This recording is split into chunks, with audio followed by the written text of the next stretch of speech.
Shalom keluarga Saat Teduh. Hari ini saya mau bahas soal relationship, yaitu hubungan. Tapi yang lebih penting di atas semua hubungan manusia adalah hubungan kita dengan Tuhan. Sebentar lagi kita akan masuk hadirat Tuhan dan memuji menyembah. Ayo kita konsentrasi, fokus kepada Tuhan Yesus. Saya percaya hidup kita tak akan pernah sama lagi. Saya bacakan kesaksian seperti luar biasanya dari keluarga Saat Teduh yang mengalami jamahan Roh Kudus. Linawati K. Shalom Pastor Philip dan tim. 25 Mei 2022 ketika Saat Teduh bersama yang berjudul Hidup Doa dan Manusia Roh yang Kuat. Di akhir acara pastor sampaikan ada orang yang 3 tahun mau jual rumah tapi nggak laku. Jangan takut, dalam 3 hari lagi akan ada pembelian datang. Saya teriak imani, itu saya Tuhan. Akhirnya giliran saya tiba dan benar 3 hari saya dapat penawaran dan pembeli yang membeli rumah itu. Saya sangat bersyukur sejak 2019 saya alami financial breakdown karena investasi yang salah dan bayar kesehatan orang tua. Saya udah lama jauh dari Tuhan. Lalu April 2020 saya ikut Saat Teduh bersama untuk pertama kalinya dan melalui acara ini saya alami pemulihan dalam semua aspek kehidupan serta belajar mengampuni. April 2021 saya ikut CG di GMS Jakarta. Thank you and God bless you always. So very happy mendengarkan kesaksian Anda.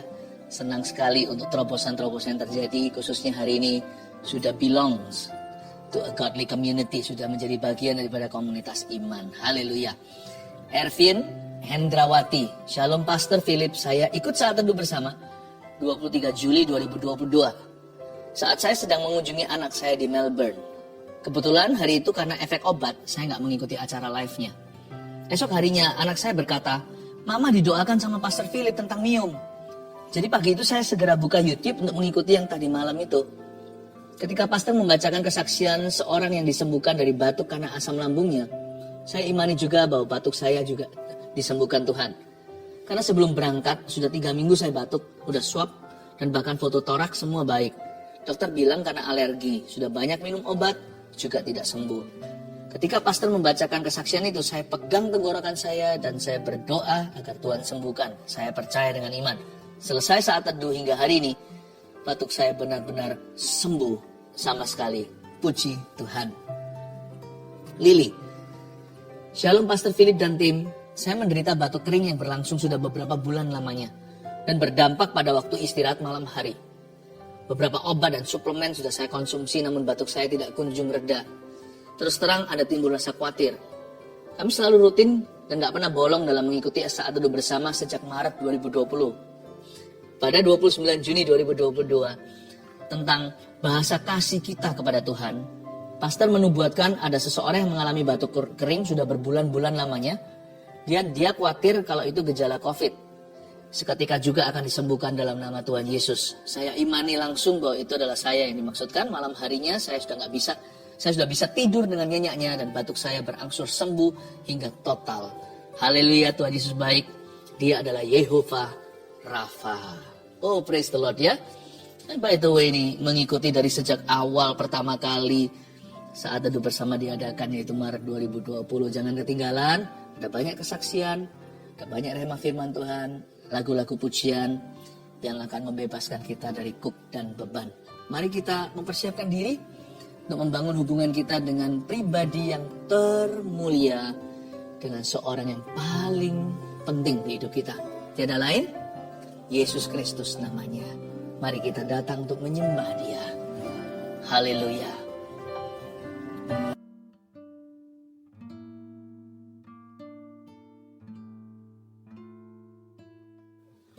Selamat malam semua, apa kabar? Shalom, shalom. Dan kalau yang nggak live nanti menyaksikan video ini di jam berapapun Anda menyaksikan ini, Tuhan ada di situ ya. Kita mulai dengan kesaksian seperti biasanya. Live chat juga sudah buka. Ini kan YouTube live. Anda bisa sampaikan permohonan doa. Mulai sekarang bisa komunikasi dengan kami. Tim sudah ready. Saya bacakan dulu kesaksian. Ini dari kesaksian Saat Teduh yang lalu. Yang ini namanya Indah. Bulan Juli salah satu Saat Teduh, Pastor Philip bernubuat bulan Agustus adalah bulan titik balik.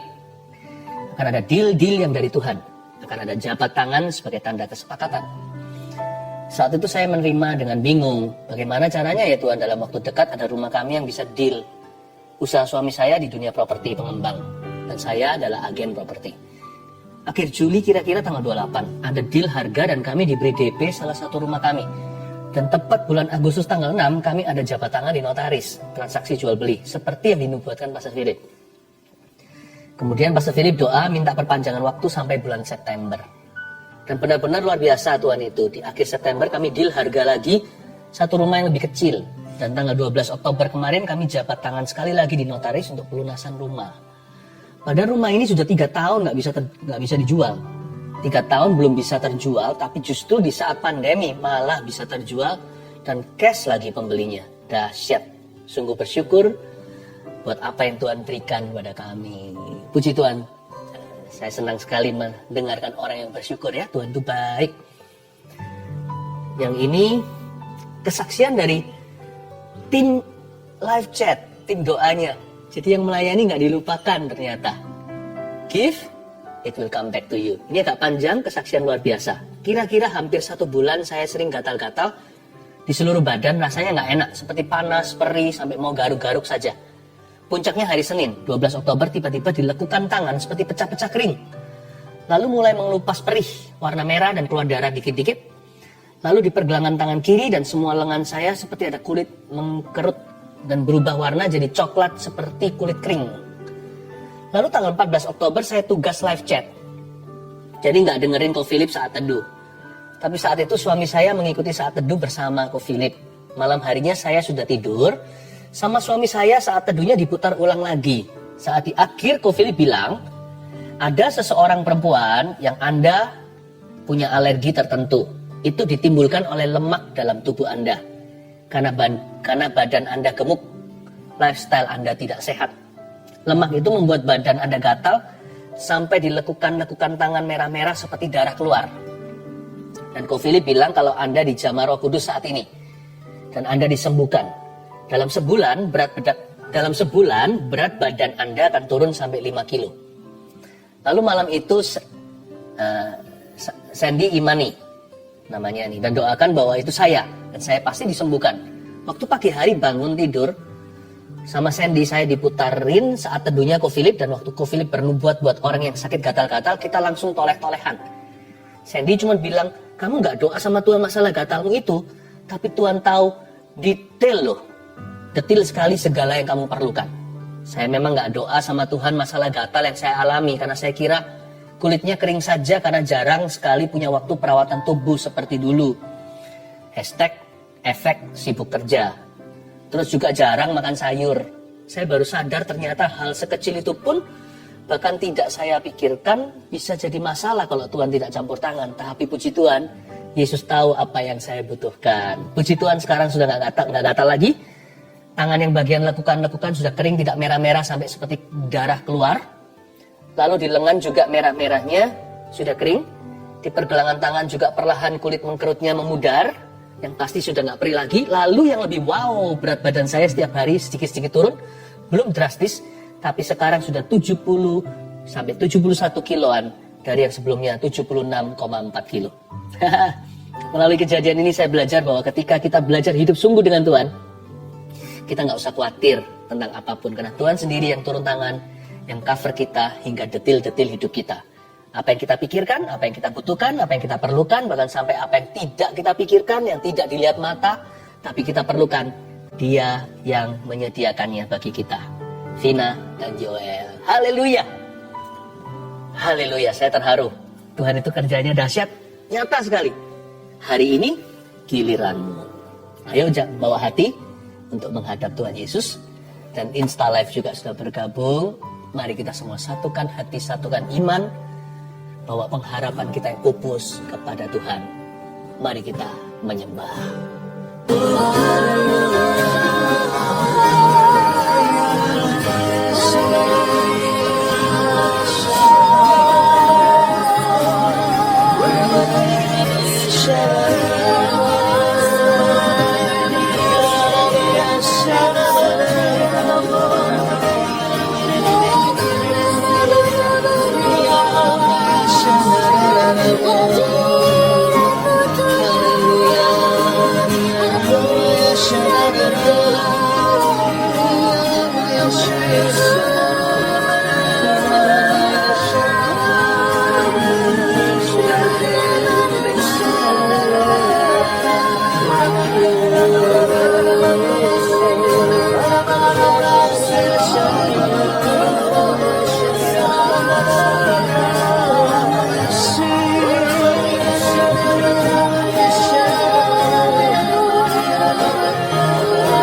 kasih Tuhan memulihkan,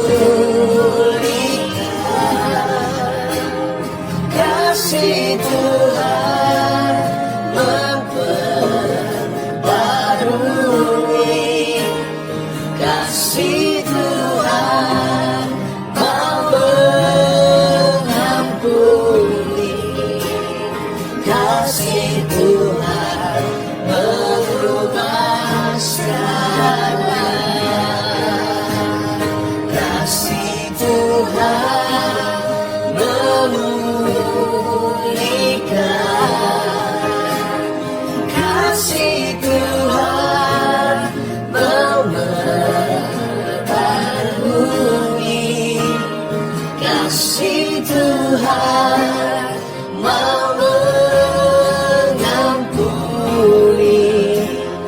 kasih Tuhan merubah segalanya, kasih Tuhan mengubah segalanya, kasih Tuhan merubah dunia. Ubahkan dunia yang ada di dalam hati dan batin kami. Kami mau berubah dari dalam. Apa yang sudah mengakar lama, kalau itu bukan dari Tuhan, Tuhan cabut. Kami rindu Tuhan Yesus untuk mengalami Yesus. Mengalami Tuhan. Di saat duduk bersama ini, kami mau ya Tuhan mengalami perubahan. Tuhan, kami beriman kepadamu. Tambahkanlah iman kami. Ajari kami untuk percaya. Kami percaya dengan segenap hati. Tuhan ada di sini untuk mendengar doa kami dan untuk mengajari kami sesuatu. Kami terima impartasi dari tempat maha tinggi. Dengan hati terbuka, sembunyikan hamba-Mu di balik salib-Mu selalu. Dalam nama Yesus. Haleluya. Amin. Saya merasakan waktu tadi kita menyembah Tuhan, saya rasakan seperti Roh Kudus beritahu kepada keluarga Saat Teduh, aku sudah mengampunimu. Ada seseorang yang sangat butuh kalimat ini, I have forgiven you. Saya bisa merasakan sebagian dari Anda saat ini juga lagi tertekan dengan rasa bersalah. Entah telah melakukan apa atau telah terjadi sebuah kejadian yang kurang mengenakkan di dalam kehidupanmu. Mungkin ada gegeran, mungkin ada berantem di dalam keluarga. Mungkin juga jatuh dalam dosa. Pokoknya saya rasa sangat kuat dorongan untuk memberitahukan bahwa Tuhan sudah mengampunimu. Pergilah dan jangan berbuat dosa lagi. Saya percaya ini adalah lembaran baru. Hari ini saya mau bicara tentang hubungan. Tapi sebelumnya juga kalau Anda belum subscribe, ayo ikut channel ini. Supaya kita terus mengikuti arus Roh Kudus lewat Saat Teduh bersama yang kita cintai. Lukas 17 ayat 1-6 kasih judul pakai iman untuk bangun hubungan. Saya ulang, pakai iman untuk bangun hubungan. Kenapa sih kok pakai iman kalau mau bangun hubungan? Bukannya hubungan ya hubungan. Sebenarnya ada perbedaan. Ternyata iman diperlukan untuk membangun hubungan yang sehat dan kuat. Terutama semua koneksi yang ilahi dari Tuhan. Hubungan yang covenantal atau hubungan yang berada di dalam perjanjian Tuhan. Ya, seperti suami istri itu adalah hubungan di dalam perjanjian nikah. Atau hubungan orang tua anak, hubungan kita dengan rekan, dengan partner kita, dan dengan semua orang. I believe with all my heart, saya percaya dengan segenap hati bahwa relationship must precede anything else. Bahwa hubungan harus mendahului segala sesuatu. Mari kita baca judulnya beberapa nasihat di Alkitab kita. Saya bacakan ayat 1 sampai ayat yang ke-6. Yesus berkata kepada murid-muridnya, tidak mungkin tidak akan ada penyesatan, tetapi celakalah orang yang mengadakannya. Adalah lebih baik baginya jika sebuah batu kilangan diikatkan pada lehernya, lalu ia dilemparkan ke dalam laut, daripada menyesatkan salah satu dari orang-orang yang lemah ini. Jagalah dirimu, jikalau saudaramu berbuat dosa, tegurlah dia. Dan jikalau ia menyesal, ampunilah dia. Bahkan jikalau ia berbuat dosa terhadap engkau 7 kali sehari, dan 7 kali ia kembali kepadamu dan berkata, aku menyesal, engkau harus mengampuni dia. Lalu kata rasul-rasul itu kepada Tuhan, tambahkanlah iman kami. Jawab Tuhan, kalau sekiranya kamu mempunyai iman sebesar biji sesawi saja, kamu dapat berkata kepada pohon ara ini, terbantunlah engkau dan tertanamlah di dalam laut. dan ia akan taat kepadamu. Beberapa nasihat ini semua soal hubungan sebenarnya. Kalau kita baca ayat 1, Yesus berkata kepada murid-muridnya, tidak mungkin tidak akan ada penyesatan, tetapi celakalah orang yang mengadakannya. Sekilas terdengar seperti ajaran sesat atau yang dilakukan oleh guru-guru palsu. Tapi sebenarnya ini dalam konteks hubungan. Berarti hubungan itu either antara kita jadi berkat sama orang lain atau kita jadi kutuk bagi kehidupan mereka. Hubungan itu nggak bisa netral. Kita menuntun orang pada kebenaran atau kita sendiri salah, lalu kita menuntun orang lain pada kesalahan pula. Yang disebut penyesatan di sini itu bisa saja tentang sebuah pengajaran atau suatu doktrin yang salah. Tetapi ini lebih kepada orang yang salah menjalin hubungan yang salah pula dengan orang lain. Jadi ini bicara tentang kecurangan. Sebab kata penyesatan di sini dalam bahasa Yunaninya adalah skandalon. Terdengar mirip seperti kata skandal ya. Ada orang-orang memang scandalous. Ada orang-orang yang gak bisa hidup tanpa skandal. Pokoknya gak pernah beres lah. Sama orang lain itu kalau gak curangi ya manfaatkan. Jikalau gak begitu kepahitan dan menyebarkan kepahitan. Ada orang yang jadi berkat buat sesamanya. Tapi ada orang pula yang jadi batu sandungan. Nah, Anda dan saya tipe orang yang mana? Jangan mengeluhkan persoalan ini. Jangan kita menggerutu perlakuan orang lain terhadap dirimu. Itu adalah pilihan orang itu di hadapan Tuhan. Kita tidak punya kuasa atau wewenang untuk menentukan. Itu di luar kendali kita. Bagaimana orang lain memperlakukan kita hari ini. Apa yang di dalam kendali kita, kunci di tangan adalah keputusan hati kita hari ini bagaimana memperlakukan mereka. Bagaimana kita memperlakukan orang lain, itu keputusan hati sendiri. Jangan sampai ada skandalon di dalamnya. Jangan ada maksud palsu di dalamnya, niat jahat. Apalagi sama orang baik. Orang jahat aja kita nggak boleh jahat sama mereka kok. Alkitab ajarkan kita jangan balas kejahatan dengan kejahatan, gigi ganti gigi, mata ganti mata. Orang lain mau salah itu urusan mereka. Kita nggak mau ikut-ikut salah. Masa orang benar akhirnya jadi salah karena mereka disalahi. Kalau orang lain salah kita punya hak dan kewajiban di hadapan Tuhan untuk menentukan sikap hati sendiri. Karena Yesus tinggal di dalam diri kita, roh di dalam kita ini lebih besar daripada roh di dalam dunia. Kita tidak boleh punya victim mentality atau mentalitas korban. Kita selalu bisa meresponi Tuhan sesalah apapun orang lain terhadap dirimu. Kita hari ini bisa meresponi dengan cara yang benar sesuai dengan ajaran firman. Sesuai dengan tuntunan Roh Kudus, hiduplah oleh roh, jangan oleh daging, atau jangan terpancing. We have the benefit of making our own choice. Kita punya kelebihan ini sebagai orang-orang diurapi. Kita tidak perlu ditentukan oleh keadaan. Kita yang menentukan keadaan di sekeliling kita. Di dalam hati, jangan lupa selalu untuk memilih taat kepada Tuhan. Penyesatan di sini skandalon. Tetapi celakalah orang yang mengadakannya. Jadi Tuhan berkata nggak mungkin sih nggak ada penyesatan. Pasti ada orang salah di dunia ini. Di dunia ini pasti ada yang mengambil inisiatif atau memulai cari gara-gara. Jangan minta orang lain berubah. Nggak bisa. Kalau kita minta seluruh dunia berubah, mungkin belum waktunya. Karena dunia belum kiamat. Lebih tepatnya dalam bahasa orang Kristen, bahasa Alkitab, Tuhan belum datang untuk mengadili, memisahkan kambing dengan domba. Jadi tetap sampai sekarang masih campur baur namanya gandum dan lalang. Janganlah kita itu mau exit lalu berkata atau kita hidup di luar realita. Kita minta orang lain berubah dulu. Baru saya tidak kepahitan. Gak bisa. Orang itu mungkin bisa berubah terhadap siapa kita kepahitan. Tapi pasti akan ada orang baru nanti yang membuatmu pahit lagi. Atau bisa jadi orang tadi yang sudah berubah itu berubah kembali ke kehidupan lama jadi jahat lagi. Sudahlah, imanmu janganlah diombang-ambingkan. tergantung dengan keputusan orang. Putuskan sendiri di hati, no skandalon, tidak ada penyesatan dalam hati. Pokoknya orang lain gimana sama aku, terserah dia. Aku sama orang lain, itu terserah aku dengan Tuhan. Dan aku mau jadi berkat, aku tidak mau jadi skandal dalam kehidupan orang, aku tidak mau jadi batu sandungan. Aku pokoknya mau jadi berkat, mau jadi nilai plus di dalam kehidupan orang lain. Dan aku akan menjadi alat di tangan Tuhan. Tidak mungkin gak akan ada penyesatan, kata Tuhan. So live with it. Belajar untuk hidup dengan itu. Hidup dengan realita demikian. Terimalah dulu di dalam benak hatimu. Sampai kapanpun dunianya kan beraneka ragam dan banyak orang jahatnya pula. Tidak mungkin gak akan ada penyesatan itu.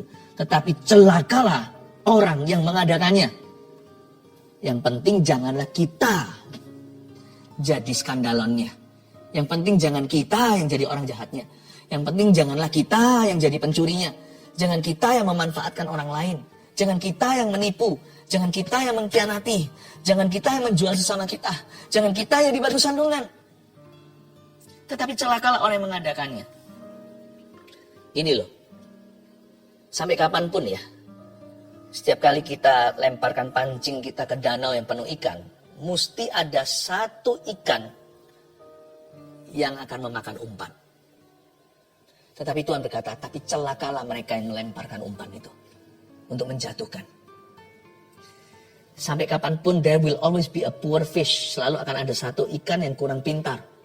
Masa gak belajar dari kesalahan yang lalu? Teman-temannya sudah terpancing makan umpan itu. Lalu mati. Dia tetap tidak belajar sesuatu. Sampai kapanpun di dunia ini selalu ada ikan yang makan umpan. Selalu ada orang yang meresponi salah dengan salah. Selalu ada orang yang meresponi kejahatan dengan kejahatan. Dan selalu ada orang yang jahat yang memulainya dulu. Selalu ada itu. Tapi celakalah orang yang memancing sesamanya. Celakalah orang yang mencurangi sesamanya. Celakalah jikalau Anda dan saya pelakunya. Adalah lebih baik baginya jika sebuah batu kilangan diikatkan pada lehernya. Lalu ia dilemparkan ke dalam laut. Daripada menyesatkan salah satu dari orang-orang yang lemah itu. Bukankah orang yang mencurangi sesamanya Tuhan bilang celaka? Lalu Tuhan memberikan satu solusi kalau orang itu gak bertobat. Mendingan ya. Orang itu di ujung hidupnya mengalami kematian yang mengenaskan. Semoga dia diberi kesempatan bertobat dan tahu bahwa dia itu dapatkan ganjaran sepatutnya. Misalnya jika orang yang suka menipu orang lain. Kalau dia bangkrut, padahal semua uang itu kan tidak halal. Jikalau akhirnya dia dibangkrutkan, dan dia menyadari insyaf dan berkata, ya aku dulu gini kan orang, sekarang aku sendiri jatuh. Orang itu kusebut lebih berbahagia daripada orang yang mati bahagia dalam dosanya. Orang yang mencurangi sesama, kalau hidupnya fine-fine saja, lalu dia meninggal dunia, takutlah. Karena Tuhan berkata, celakalah dalam bahasa Inggrisnya. Woe itu artinya binasalah. Orang seperti itu ditunggu Tuhan di sebelah sana. Gak main-main. Tuhan akan buka accounting dan buka semua kitabnya. Disitulah perhitungan satu persatu dan orang itu pasti tidak akan mencapai keamanan atau keselamatan jiwanya. Gak ada orang itu bisa lari dari Tuhan. Kerajaan Tuhan sekalipun penuh pengampunan. Pengampunan itu bukan diberikan kepada orang-orang yang masih terus memilih untuk berbuat dosa. Tapi pengampunan itu diberikan kepada orang-orang yang bertobat dan memohonkannya. Meskipun diberikan secara cuma-cuma itu pengampunan. Tapi pengampunan tidak bisa dimanipulasi. Pengampunan itu tidak bisa kita permainkan. Jangan permainkan Tuhan. Apa yang kau tabur kau tuai. Yang tidak kau tabur tidak kau tuai. Tuhan tidak bisa dipermainkan. Hanya karena kita tidak bisa membeli pengampunan bukan berarti pengampunan itu murahan. Makanya itu orang yang tidak bertobat sampai akhir hayatnya. Udahlah dia akan urusan dengan Tuhan. Kalau saya jadi orang itu saya ngeri. Berarti Tuhan tunggu saya di sebelah sana. Jikalau hidup saya fine-fine saja sampai kuburan. Berarti Tuhan menanti saya di gerbang yang satunya itu. Waduh, tidak ada jaminan bahwa saya akan bisa melalui gerbang itu. Tanpa Tuhan lemparkan orang berdosa itu ke lautan api. Makanya di sini ayat ini Tuhan berkata begini. Hei umat manusia, ketahuilah bahwa ada akhirat. Adalah lebih baik baginya jika orang yang menyesatkan sesamanya atau mencurangi sesamanya secara sengaja dan tak kunjung tobat juga Adalah lebih baik baginya jika sebuah batu kilangan diikatkan pada lehernya. Mendingan waktu dia tenggelam sisa berapa detik sebelum dia mati lemas itu, dia menyadari, aku layak terima punishment ini. Mungkin Tuhan berbelas kasih ketika dia berkata, Tuhan, mungkin kau mau ampuni aku selebihnya. Aku tidak bisa bayar dosaku. Mungkin kau ampuni aku selebihnya. Lalu mati lemas. Dan mungkin Tuhan berkata, mercy I give to you. Kasih karunia aku berikan padamu. Seperti penyamun yang ada di samping salib Yesus Kristus. Saya tahu bahwa dosa bukan main-main kan. Sebagian besar dosa itu tidak kita lakukan sendiri. Dosa selalu merugikan orang lain. Dan ada jenis dosa yang paling Tuhan benci, salah satunya adalah mendosai sesama manusia kita. Dan Tuhan tidak akan membuat orang begini luput. Kalau tidak di hidup ini, di hidup yang akan datang akan ada perhitungan. Adalah lebih baik baginya jika sebuah batu kilangan diikatkan pada lehernya. Saya pernah juga ditelepon oleh seseorang dan dia berkata, sebelum meninggal dunia, Tuhan suruh dia untuk menelepon kami dan minta maaf. Saya bahkan nggak tahu dia minta maaf untuk apa. Seorang teman lama. Saya berkata, iya. Pikiran saya sama sekali nggak memikirkan apa yang dia perbuat. Saya kasihan sama kondisinya. Waktu itu sudah sekarat. Iya Pak, saya nggak tahu apa yang Bapak maksudkan, saya nggak ngerti. Tapi pokoknya saya doakan dia, saya doakan dia telepon, amin. Dia menangis, tutup telepon. Dalam waktu setengah jam, Tuhan panggil dia pulang. Satu, saya bersyukur. Entah apa yang sesungguhnya terjadi hingga hari ini saya tidak mengerti. Tapi saya bersyukur dia sudah lepas dari umpan itu. Yang kedua, saya pun ketakutan. Maksudnya jangan sampai suatu hari saya lengah, saya berada di posisinya dia. Yang Tuhan kejar sampai saya bayar hutang saya pada sesama yang saya rugikan. Kalau enggak, Tuhan berkata, aku tidak akan sekarang panggil kamu pulang atau kamu akan menderita terkatung-katung, ya, terlantung-lantung antara hidup dan mati ini atau setengah mati, atau jika kamu memejamkan mata, you will have to meet me, kata Tuhan Yesus. Kamu harus bertemu dengan aku dan kamu harus memberi semua pertanggungjawaban atas setiap kata-kata sia termasuk di dalamnya. Saya nggak mau berada di posisi orang itu. Betapa ngerinya jatuh ke tangan Allah yang murka. Kitab Ibrani tertulis begini.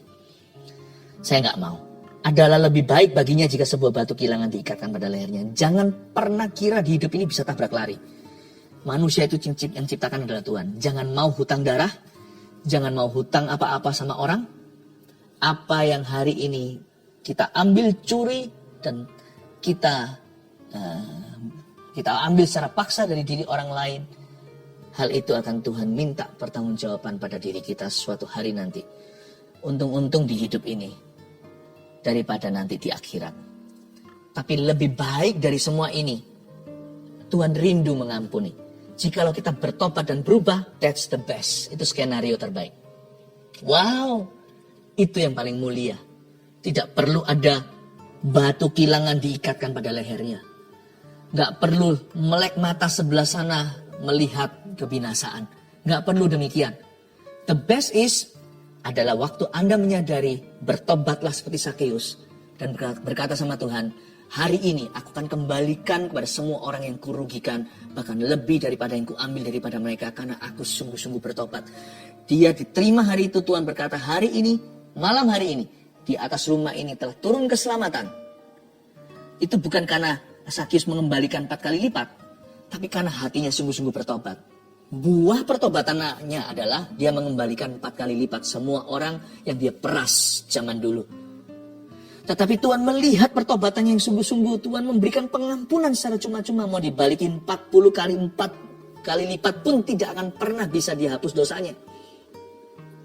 Mungkin Sakeus ketika memeras seseorang, ya orang itu sudah mati, gimana kembaliin? Atau mungkin yang dia ambil adalah uang pengobatan mama seseorang dan mamanya udah meninggal dunia. Gimana itu hutang darah dikembalikan? Gak bisa 4 kali lipat. Dosa itu gak bisa dibalikin dengan perbuatan benar. Harus pengampunan cuma-cuma dari Tuhan. Lalu kita berbuat benar. Tapi saya melihat betapa mulianya pertobatan seperti Sakeus. Dia gak usah mengalami yang namanya batu kilangan diikatkan pada lehernya. Atau melihat lautan api suatu hari nanti.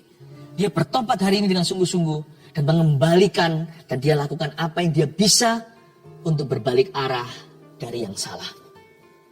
Yang kayak gitu tuh lebih bagus. Jikalau hari ini ada orang yang mencurangi sesamanya, lekas bertobat. Lebih baik cepat. Ayat 3, jagalah dirimu. Jikalau saudaramu berbuat dosa, tegurlah dia. Dan jikalau ia menyesal, ampunilah dia. Disuruh jaga diri.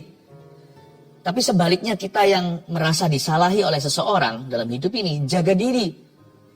Ada yang namanya petty cash atau uang kecil. Ada juga yang namanya petty offenses atau pelanggaran-pelanggaran kecil. Udahlah, jangan jadi orang itu yang terlalu sensitif dan peka. Jangan menjadi bahasa seperti strawberry generation atau generasi strawberry, ya kan? Yang nggak kuat, ya, yang kelihatan indah, tapi kalau kita pencet gitu aja sudah hancur semuanya. Jagalah dirimu, jaga hatimu dengan segala waspada. Jangan dikit-dikit kepahitan, jangan dikit-dikit marah, dikit-dikit langsung down, dikit-dikit kecewa, dikit-dikit trauma. Jaga dirimu. Jikalau saudaramu berbuat dosa, ya, apa yang kita permasalahkan itu tolong pilih-pilih. Kalau kita mau melihat kita ini sesungguhnya orang seperti apa ya, gampang. Apa yang kita permasalahkan, nah itulah kita. Apa yang kita tidak permasalahkan, itulah kita juga. Tapi kalau memang ini perlu untuk kita perhatikan, tidak boleh luput dari perhatian, ini sesuatu yang serius, jagalah dirimu jikalau itu menunjukkan keseriusan, saudaramu berbuat dosa. Sudah masuk ke kategori dosa sungguhan, bukan hanya kita aja hatinya nggak kenaan, tegurlah dia. Wow. Disuruh langsung ngomong sama yang bersangkutan. Jangan keliling dulu 7 keliling, pos kamling. Kebiasaan kita, apalagi orang timur adalah kita nggak langsung to the point. Nggak straightforward atau langsung ke address alamat yang tepat. Padahal Alkitab mengajarkan. Kalau kita mau negur seseorang, Yesus pernah berkata begini, tegurlah 4 mata.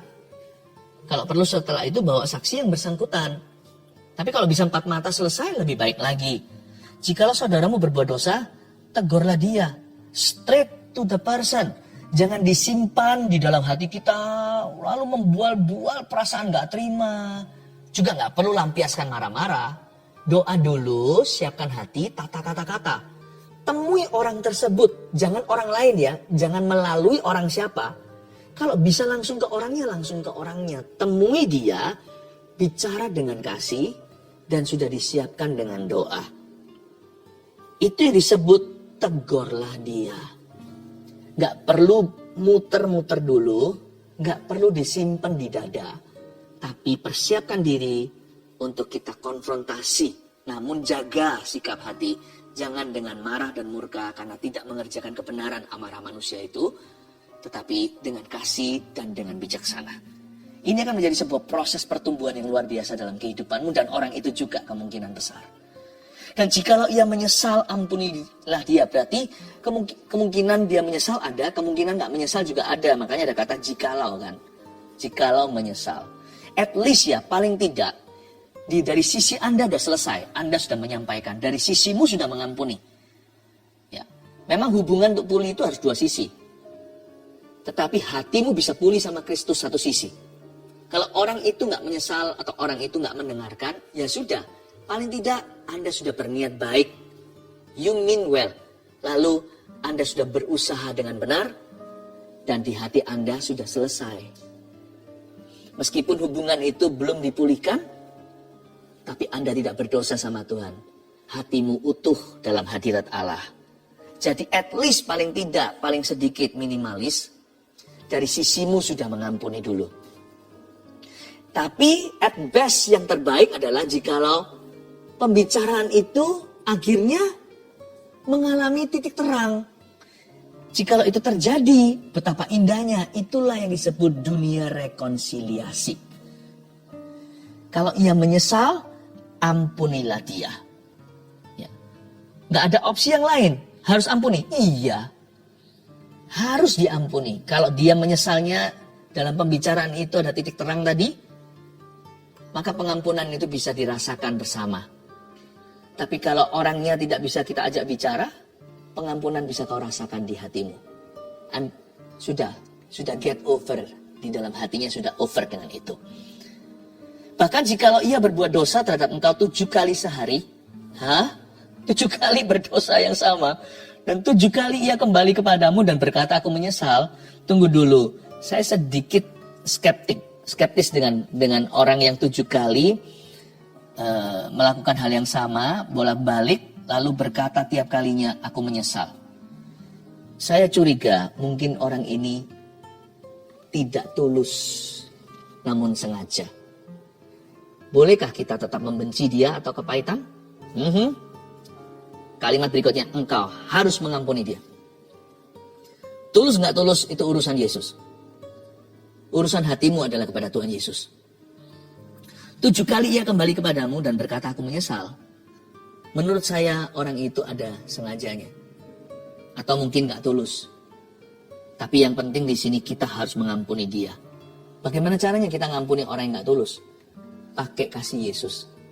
Saya kalau mengampuni dan mendoakan dalam dunia hubungan, jikalau saya merasa saya gak kuat lagi, sudah gak punya lagi token, gak bisa lagi memberikan satu lagi koin pengampunan, maka saya akan berkata dengan iman begini, aku akan ampuni orang itu dengan kasih Yesus di dalamku. Sebab kasih Yesus tak berkesudahan. Sebab kasih Yesus itu sumber air yang tak pernah berhenti. Tidak pernah kekurangan kalau Tuhan adalah gembala kita. Aku akan ampuni dia dengan kasih Yesus. Aku ampuni dia dengan pengampunan Yesus. Sebagaimana Yesus mengampuni dosaku yang begitu banyak, aku akan ampuni orang itu. Dengan sebagian pengampunan yang kuterima, kubagikan kepadanya. Orang itu gak layak menerimanya, sebagaimana aku gak layak menerima pengampunan dari Tuhan. Aku akan ampuni dia. Sebab Yesus berkata, engkau harus mengampuni. Di sini gak ada pilihan lain. No other options. Ayat yang ke-5. Lalu kata rasul-rasul itu kepada Tuhan. Makanya rasul ngomong begini, tambahkanlah iman kami. Saya kira ayat tambahkanlah iman kami ini dipakai untuk mujizat. Kalau kita baca di pasal 17 ini jadi jelas konteksnya. Ternyata kalimat tambahkanlah iman kami yang kita asosiasikan dengan miracles itu ternyata bukan untuk mujizat kesembuhan. Ternyata untuk mujizat hubungan. Waktu rasul-rasul mendengar standar Yesus, mereka berkata, oh my, tambahkanlah iman kami Tuhan. Tahukah dibutuhkan iman yang gede sekali untuk bisa mempertahankan hubungan. Dibutuhkan iman yang besar sekali untuk memulihkan hubungan. Jawab Tuhan, kalau sekiranya kamu mempunyai iman sebesar biji sesawi saja, kamu dapat berkata kepada pohon ara ini, terbantunlah engkau dan tertanamlah dalam laut dan ia akan taat kepadamu. Kalau kita mempunyai iman sebesar biji sesawi saja, Tuhan itu sangat realistis. Soal hubungan, kasih, mengampuni, kadang-kadang perasaan kita nggak ada di sana. Apalagi yang dilukai. Jadi karena itu Tuhan samakan dengan iman biji sesawi. Supaya kita nggak gede-gedekan feelingnya. Karena perasaan mungkin nggak ada di situ. Asal ada ketaatan, perasaan akan menyusul saudaraku. Kalau kamu mempunyai iman sebesar biji sesawi aja, oke untuk melangkah. Asal kamu percaya bahwa Tuhan beserta. Meskipun perasaannya nggak ada. Aku nggak kuat loh Tuhan, tapi aku akan ampuni orang itu dengan kasih Yesus. Aku nggak tahan loh Tuhan. Tapi aku akan bertahan 1 menit lagi atau 1 hari lagi bersama dengan Tuhan. Asal ada pengakuan, itu sudah biji sesawi. Nggak perlu ada perasaan. Absennya perasaan, disitulah hadirnya iman. Makanya Petrus berkata dan rasul-rasul yang lain, tambahkanlah iman kami. Imanku nggak besar, nggak apa-apa. Asal kita iman pada firman. Firman itu yang berkuasa, bukan imanmu, tapi firman itu yang powerful. Imanku kecil loh, mana yang lebih penting? Kalau saya boleh milih salah satu, coba pilih yang mana? Anda memilih punya iman yang kecil pada es yang tebal. Waktu kita ice skating atau main ice skating itu ya, sepatu roda, ice skating itu apa ya, pokoknya ngerti lah ya. Mendingan mana? Punya iman yang kecil pada es yang tebal atau iman yang besar pada es yang tipis? Saya ulang. Mau imannya kecil tapi esnya tebal. Takut nanti kalau pecah gimana esnya? Nggak mungkin lah, esnya itu segitu. Nggak bisa retak, nggak bisa pecah. Retak pun perlu berjam-jam untuk sampai berair. Mau mana? Saya mending jadi orang yang takut-takutan. Perasaan saya nggak pas, tapi saya mau taat. Karena taat pada Tuhan yang besar itu seperti taat pada firman. Dan taat pada firman itu seperti seperti berjalan di atas es yang tebal. Tuhan itu akan menyertai, Tuhan menjaga. Itu Tuhan punya kuasa, bukan kuasa kita. daripada kita merasa mantap sekali, mantap betul. Ya, imannya besar, tapi pada diri sendiri dan kekuatanmu, pada hikmat manusia, esnya tipis. Diiman-imani, akhirnya juga leleh esnya, akhirnya juga jatuh ke dalam danau. Gak apa-apa, jangan megahkan perasaan. Perasaan boleh ada, boleh enggak di depan. Belakangnya pasti nyusul. Yang penting taat dulu. Kamu dapat berkata kepada pohon ara ini, kenapa pohon ara yang dijadikan ilustrasi terbantul dan tertanamlah ke dalam laut, itu kayaknya cuman melemparkan pohon gitu ya, nothing special. Salah. Pohon ara itu mulberry tree. Itu biasanya bisa berakar sampai 600 tahun. Yang awet ya. Coba Anda cabut beringin. Itu bukan pohonnya yang berat, akarnya itu membumi. Coba bisa bayangkan, pohon ara ini sudah berakar sudah ratusan tahun. Bagaimana bisa mencabutnya? Anda mungkin berkata dalam hati, nggak mungkin ini, nggak mungkin aku, nggak mungkin orang itu berubah. Kita selalu memegahkan kemustahilan. Ini sudah dari dulunya begini. Saya percaya tidak ada yang mustahil dengan Tuhan. Kalau Anda pakai iman, hubungan itu masih bisa berubah.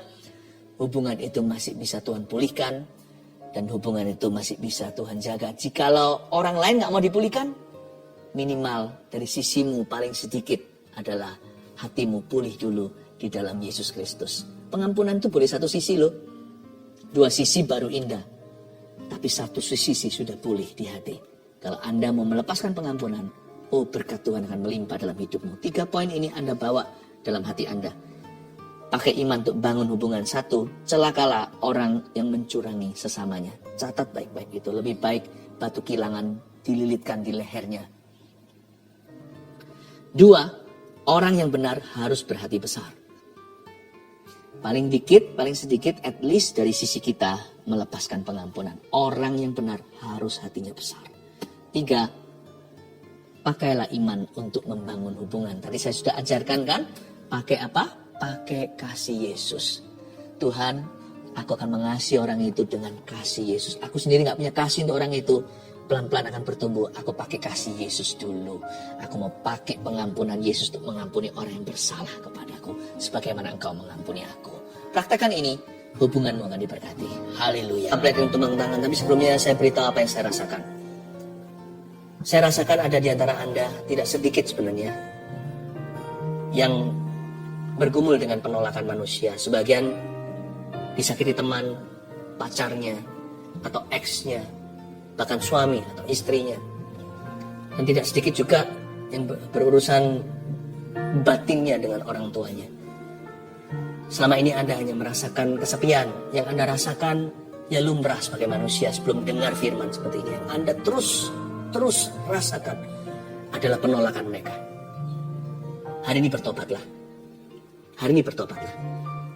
Bilang sama Tuhan Yesus, ampuni aku, selama ini aku lihat lubang donatnya. Sementara selama ini kau selalu menungguku, menyambutku, kau membelai aku. Saya bisa rasakan di belakang saya ini seperti semutan. Dan saya tahu hal-hal seperti ini peka. Ini bukan perasaan saja, bisa saja fisik. Tapi bisa saja tubuh saya menangkap sinyal-sinyal hadirat Tuhan ada di sini. Seperti ada belayan-belayan. Saya rasakan belayan itu sebenarnya untuk Anda. Saya hanya menjadi kepanjangan lidah. Lalu di antara Anda sekarang, beberapa orang merasa seperti di lehernya sini seperti ada sesuatu yang naik turun.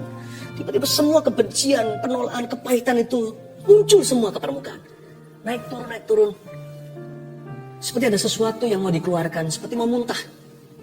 Di sebelah sini, naik turun. Anda merasa Anda adalah anak tertolak. Anda merasa Anda adalah istri tertolak. Ayo cepat-cepat sekarang berdoa. Kalau itu adalah Anda. Sekarang ulurkan tangan ke depan aja sambil saya pegang tablet ini dan sekalian mendoakan untuk semua orang. Ulurkan ke depan. Tuhan Yesus, bilang sama saya, Tuhan Yesus, ampuni aku selama ini lihat lubang donatnya. Mulai hari ini yang kurasakan adalah kasih, bukan penolakan manusia. Yang kurasakan adalah penerimaan Allah. Terima kasih engkau sayang padaku. Aku nak mau berhubungan lagi dengan roh kepahitan ini. dan roh penolakan ini. Aku putuskan di dalam nama Yesus. Aku perintahkan setiap roh penolakan untuk meninggalkan orang-orang itu sekarang. Di dalam nama Yesus Kristus. Keluar. Di dalam nama Tuhan Yesus Kristus. Tinggalkan orang-orang yang kau jajah bertahun-tahun ini. Kau roh penipu, roh najis, roh kepahitan, roh penolakan yang naik turun di leher orang itu. Seolah-olah semua gelembung itu keluar, semua memori itu datang. Aku perintahkan di dalam nama Yesus untuk kau meninggalkan mereka. Dan jangan pernah kembali, jangan ganggu mereka lagi. Karena mulai hari ini, mereka akan merasa dikasih. Dan orang-orang ini akan bertumbuh dalam kasih karunia.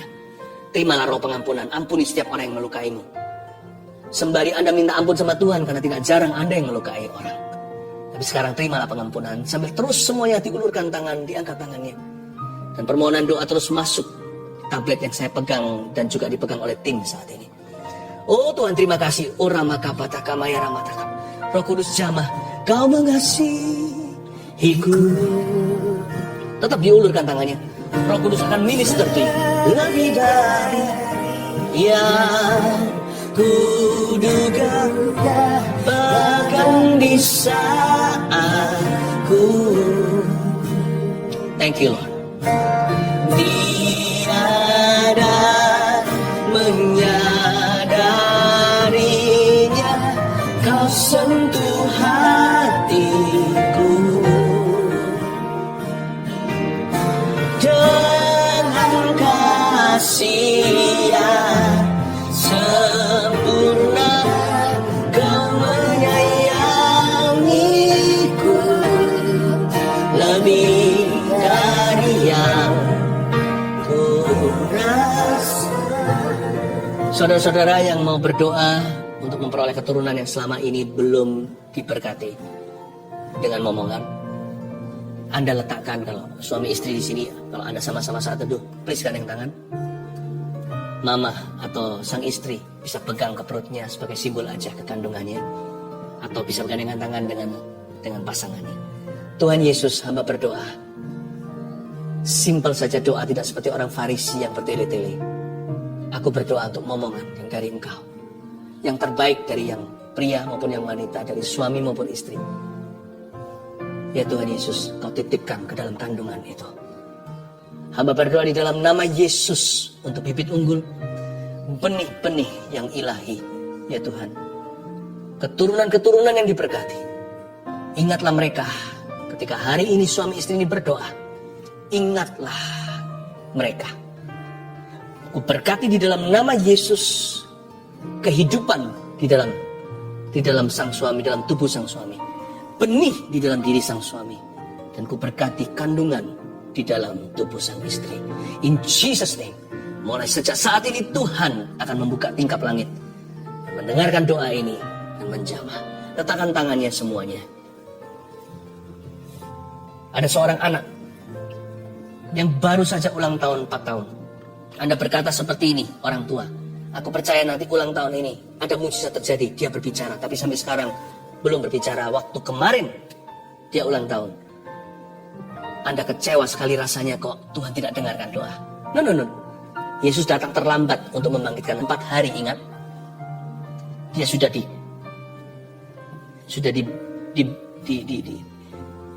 pakai kain kafan, tetapi Tuhan Yesus tidak pernah terlambat. Sejak saat ini saya berdoa di dalam nama Yesus Kristus dan menubuatkan, anak Anda akan berbicara, akan datang waktunya, dia selalu berbicara, sampai-sampai Anda berkata, tolong kasih mama waktu, sebab anak ini akan suka ngoceh, suka cerita, suka ketawa. Terimalah untuk keluarga Anda di dalam nama Tuhan Yesus Kristus. Haleluya. Pohon zaitun itu perlu waktu untuk bertumbuh. Nggak bisa langsung dipetik buahnya. Tapi kalau sudah bertumbuh, dia bisa lama. Pohon ini bisa sampai ratusan atau ribuan tahun.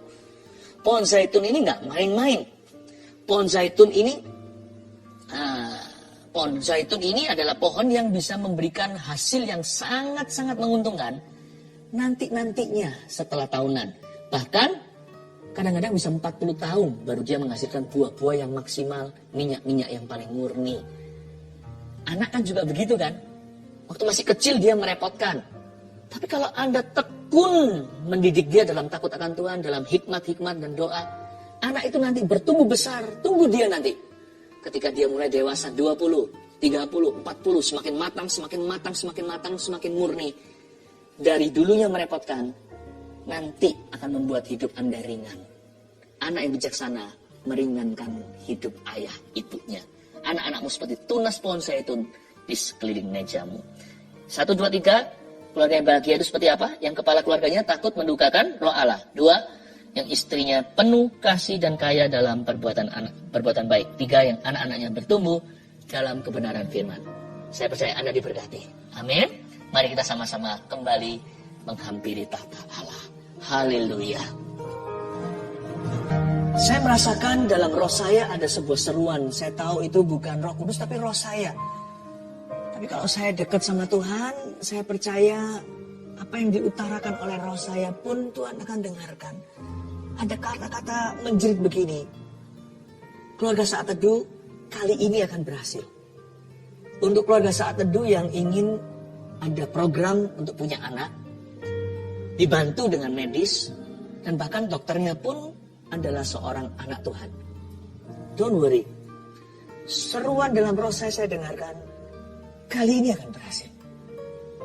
Saya berdoa dalam nama Yesus. Tuhan bisa memberikan lewat mujizat. Tapi kadang-kadang Tuhan memberikan sesuatu yang progresif. Ada waktunya Tuhan memberikan secara supranatural. Juga datang saatnya di waktu kita kadang-kadang sesuatu yang alami terjadi lewat pertolongan. Itu pun pertolongan Tuhan, segala pertolongan itu datang dari Tuhan. Keluarga Saat Teduh yang sedang memprogramkan untuk bayi, kali ini kau akan berhasil dalam nama Yesus. Terima kasih Tuhan. Semua orang yang mengharapkan anak juga, yang meminta mujizat. Sekarang juga percaya suami istri yang belum dikaruniai. Tadi waktu saya kasih ilustrasi 9 tahun tadi, ternyata memang ada yang 9 tahun sudah menunggu belum dapat. Dan Anda yang bukan 9 tahun, Anda bisa sama-sama dompleng iman. Gak apa-apa, kita juga ikut.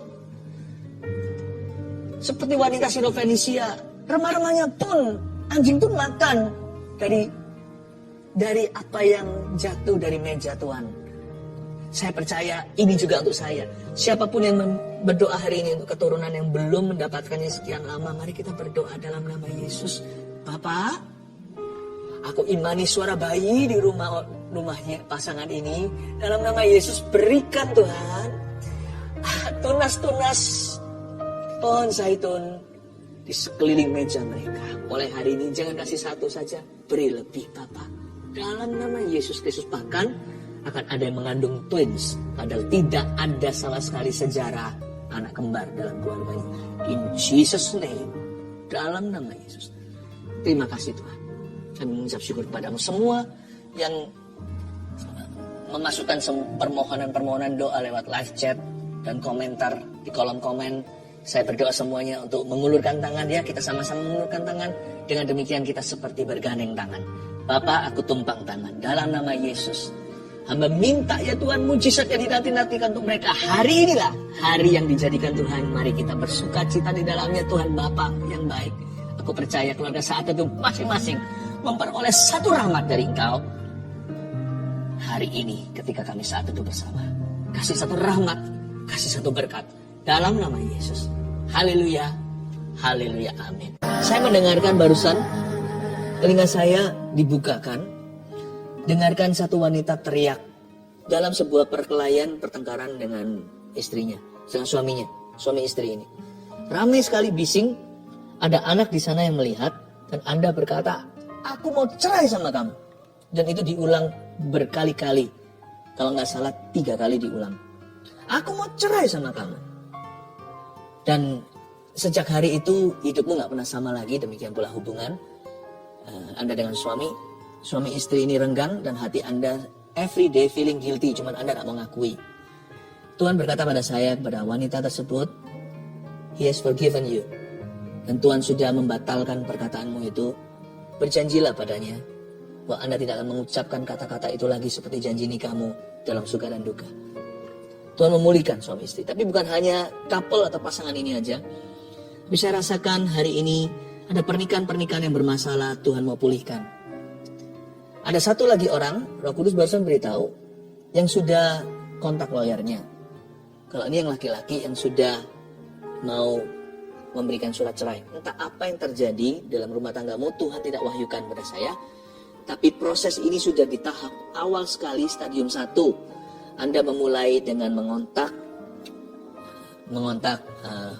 wakil hukum Anda untuk supaya mulai mempersiapkan surat-surat cerai yang ada.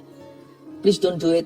Bolehkah saya meminta kepada Anda dulu sambil memohon kepada Tuhan untuk memberimu satu mujizat terobosan hubungan apapun yang terjadi di belakang. Darah Yesus sanggup membasuh.